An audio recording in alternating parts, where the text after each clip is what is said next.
one and all, and thank you for joining us.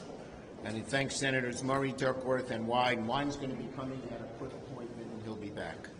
So this week, similar to last week, Democrats are focused on giving American women, American families, the right to start their families how and when they want. Just a few years ago, it would have been unthinkable, unimaginable, even that access to a safe and widely used contraceptive reproductive service like IVF would be put at risk. But today, unfortunately and sadly, following the aftermath of the devastating Roe decision, women and families across America are rightfully worried that this basic service could be jeopardized, leaving them without an avenue to start a family. Tomorrow, the Senate will vote on the right to IVF, IVF Act, led by Senators Duckworth, Murray, and Booker, and will aim to put these worries to rest once and for all. This legislation is very simple. It establishes a nationwide right to IVF and eliminates barriers for millions of families looking to use IVF to start a family, to start and grow a family. Protecting IVF, like protecting contraception, is not a no-show vote. Sorry. Protecting IVF, like protecting contraception, is not a show vote. It's a show us who you are vote. And the Republicans are afraid to show us who they are on this issue. It's not political for me. It's actually personal. It's no secret how much I love my family. Any of you who have met me once have seen me show you picture after picture of my beautiful grandchildren. They are the joys of my life, and by the grace of God and aid of IVF, one of my grandchildren came into the world. And my family's not unique at all. Millions and millions of Americans across the country have the joy of children today thanks to IVF. It's probably not an overstatement to say just about every American family knows someone who has benefited from IVF. That's why 86% of Americans, the vast majority, support IVF. So my Republican colleagues talk a lot about being pro-family. Well, you can't be pro-family and be anti-IVF. That's plain and simple. Tomorrow will be a chance for senators on both sides to show their support for strengthening treatments that help people start families, and that is something that all senators can and should agree on. Senator Muller.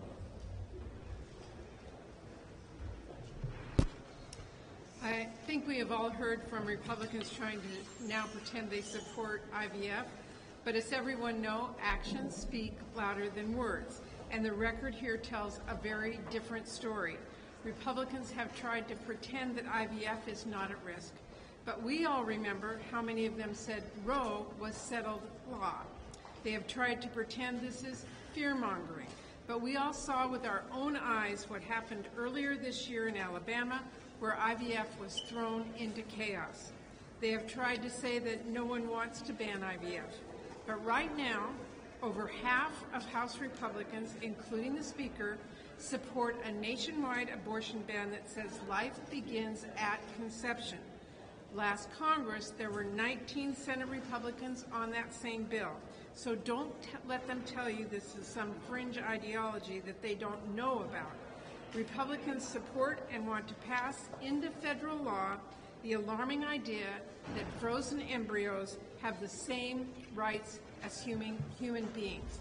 That dangerous concept of fetal personhood is a sincere belief that is deeply embedded into the mainstream of the Republican Party.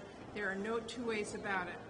So Republicans want the American people to forget where they stand when it comes to reproductive health, at least through November. That's why Republicans have introduced their own legislation so they can pretend to address the same problem they say doesn't exist. But their bill has huge loopholes that would let states restrict IVF in all different kinds of ways. It purposely ignores what happens to unused embryos, and it would do nothing to stop fetal personhood laws from totally upending IVF care. Every single Republican needs to answer clearly for the record, do you want our laws to protect IVF, or do you want laws that say frozen embryos have the same rights as living, breathing human beings. You cannot have both. They are fundamentally incompatible. So anything short of a straight answer should set off an alarm bell for the American people. One that says clearly Republicans will end IVF as we know it. And unfortunately, so far, when it comes to IVF, Republicans have done everything except give a straight answer to that question. But we're not going to let them off the hook, and that is why tomorrow we are going to put every Republican on the record when we vote on the Right to IVF Act. If you support IVF, you should support a bill that protects IVF nationwide and ensures IVF is covered for more people to lower the cost for middle-class families, including more of our veterans and service members who should never have to sacrifice their right to start a family. I expect any Republican who's actually serious about protecting IVF to join us tomorrow in voting for this bill. And I expect the American people to remember exactly who did not. Senator Duckworth.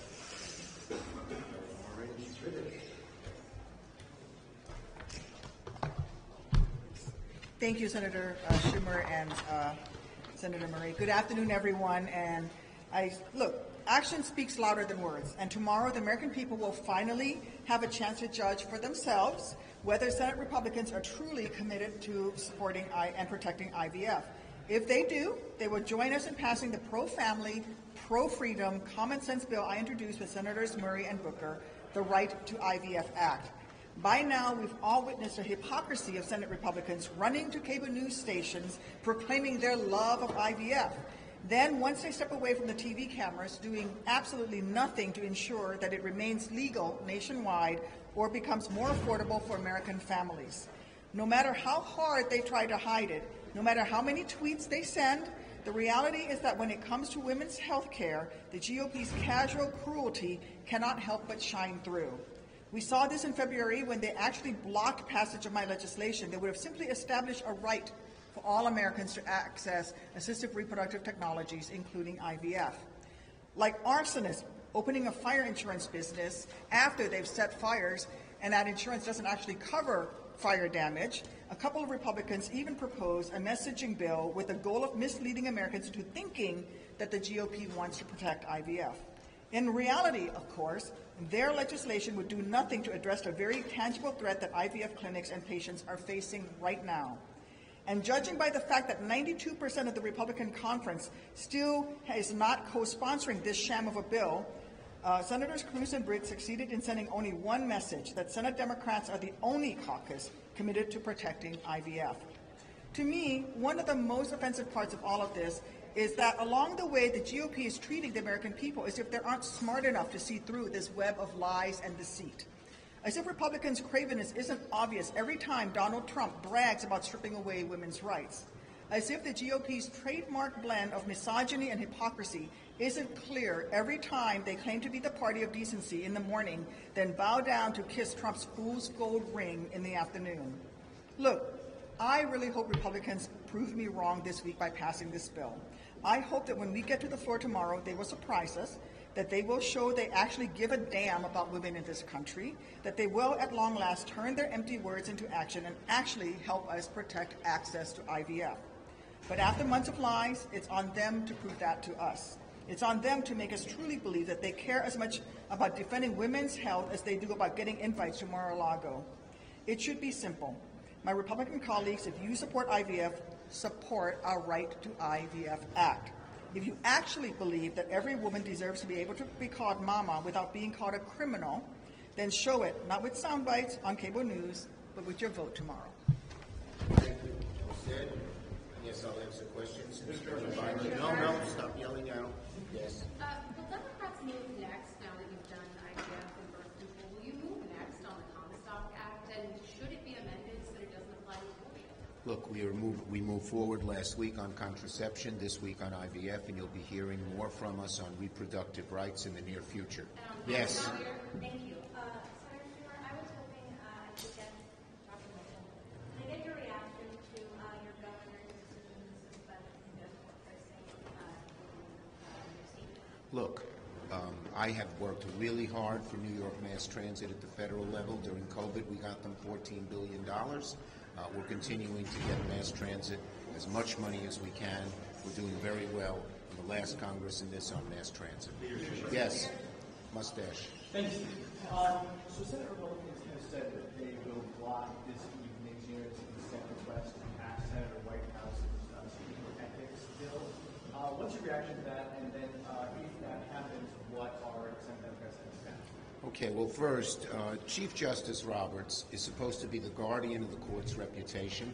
In my judgment, the judgment of so many Americans, he's derelict in that responsibility, whether it comes to court packing in terms of the individual districts and forum shopping, whether it comes to ethics of the members of the Supreme Court, whether it comes to moving the judicial conference when it wants to do certain things to do them more. So as you said, tonight Senator Durbin and Whitehouse will move a UC, and after they do that, I'll continue to discuss with Senator Durbin the best way to go forward. Yes. After announcing that you'd vote on this IVF bill last week, have you engaged in any reaching across the aisle to Republicans to see whether anyone outside of a couple of moderates will support this? Well, there's the Republican Party in this issue is so controlled by the MAGA hard right that they can't move. Even Senator Cruz tried to come up with, quote, a compromise bill.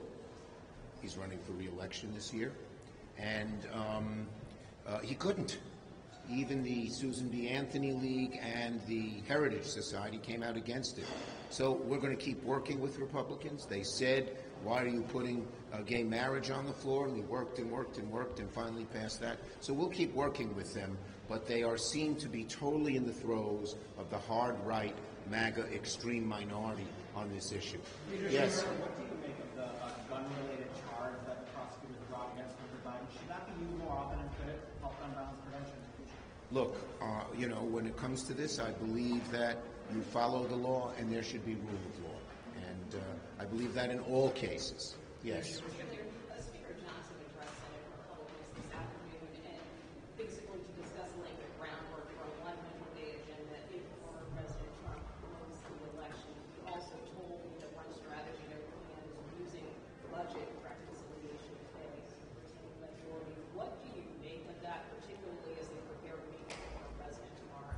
Well, look, I think that if America followed this Republican agenda, the middle class's incomes would go way down, inflation would go up, income redistribution would be very, very bad. Climate, they want to get rid of all the great climate work we did last time, would be out the window. America would be in so much worse shape if the Republican agenda were adopted by reconciliation or otherwise, and that's why I think we're going to win the presidency, keep the Senate, and win the House, because their agenda is so far hard right. Thank you, everybody.